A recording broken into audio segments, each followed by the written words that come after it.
Last night I had an issue with my new gaming system, which is running the new Ryzen 7 9800X 3D. Testing out the new gaming environment as there was a brand new chip, and I was running out of memory. There's 32 gigs of DDR5 here, but clearly that is not enough. But when it comes to RAM, everybody's needs are different. Mine, more is better. So let's go through some of my RAM options and see what makes sense. Yeah, that's a bag full of RAM right there. Don't tell me I'm the only one that keeps a bunch of RAM in a coffee filter box. All right, so this might take a while. Okay, so we have some organization here. We have laptop RAM. We have a miscellaneous batch of DDR5. I have to kind of figure out the speeds of these. This is RDIMM for a Threadripper like 7970X, DDR4. Yeah, DDR4, that's all DDR4. This is DDR5. It's only 32 gigs though, so obviously we're trying to improve that. This is 96 gigs, so two DIMMs, 96 gigs and another 96, so I could really increase the capacity here, and it is 6400 megatransfers. This is 8000 megatransfers, only 32 gigs though, so still won't solve our problem. And this is 48 gigs. 8000 megatransfers, but this is actually a special edition by Kingston Fury Renegade. It's kind of like a racing car type of theme. Now with the Ryzen 7 9800X 3D, all you need is 6000 megatransfers. You could push it to 6400 megatransfers, but there's reasons. AMD and Intel handle RAM very differently. Intel really likes fast RAM, and you get a little bit more performance the faster RAM you have. For AMD, it's just different. 6000 megatransfers is the sweet spot. That's where you get some of the best performance, especially price to performance ratio. 6400 megatransfers, sure, you know, depending on factors. But if you try to go like 8000, then you're no longer at what's called like a 1-to-1 ratio with like Infinity Fabric. It goes like 1-to-2 and things slow down greatly, and then you have to have a very high clock speed on your RAM in order to make up for that deficit, blah, blah, blah.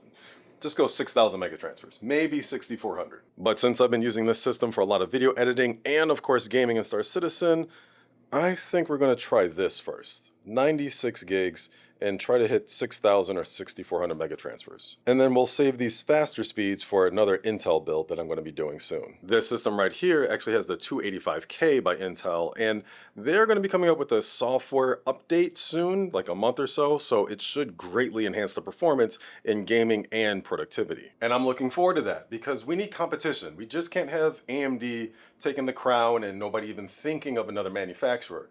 We need multiple manufacturers to make something that we want to spend our money on, right? We need choice. And here are the timings. At a minimum, we want to match the timings, if not improve upon them for even better performance. So let's go ahead and take these out. Nice. Hey, these are pretty darn good looking. Not bad, Kingston. Not bad at all. And here we go.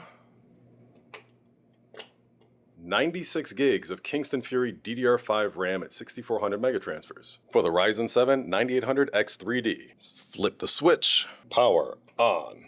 Now keep in mind, it has to train the RAM, so it may go through a couple of boot cycles. That's completely normal for the first time you add different RAM to a system, especially for AMD. This is the height Keeb, by the way. There we go. The beauty of an ultra-wide in the BIOS. It's annoying as hell. So you can do like auto, manual, DCOP 1, 2, tweaked. So we're just gonna try 1 first, and notice it says DDR5, 6400 megatransfers, 32, 39, 39, 80, and 1. Those are the timings, and we're just going to see if that works. Save changes and reset. And now it's gonna reboot once or twice or fail. Let's see. All right, so now we're in the PTU, testing this RAM out, and this is the Polaris coming up behind me. It's a good looking ship, actually. And as you can tell, this is not a small ship. Like, yeah, this is my guy way down here. Scroll, scroll, scroll, scroll. Yeah, that's him. Very, very large ship. Keep in mind, this is the PTU environment, so it's alpha for the alpha testing game. So right now, this server FPS is at 3.4 down to like 2.5, so it's really, really horrible right now, meaning that my game FPS is like 25. Last night, same exact area, I was at like 80 to 100 to 120, so it's degraded. But more importantly, we are at 3200 megahertz right here, so that's 6400 megatransfers. You'll notice right here, and we are using a lot more RAM. Physical memory used 42.5 gigs right now.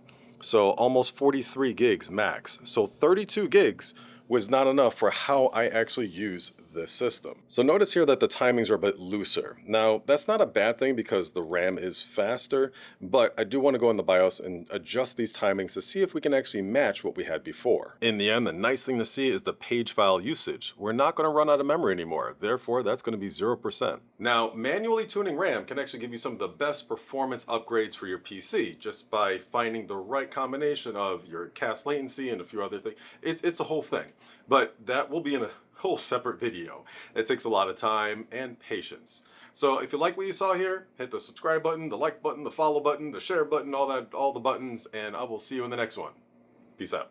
Oh, and people always ask what PC case this is. This is by Be Quiet. It's the Lightbase 900 FX. I absolutely love it, and you can actually flip it on its side that way or that way because the feet are removable. So it's actually designed to have the feet go here or on the other side, and yeah, so full customization right there.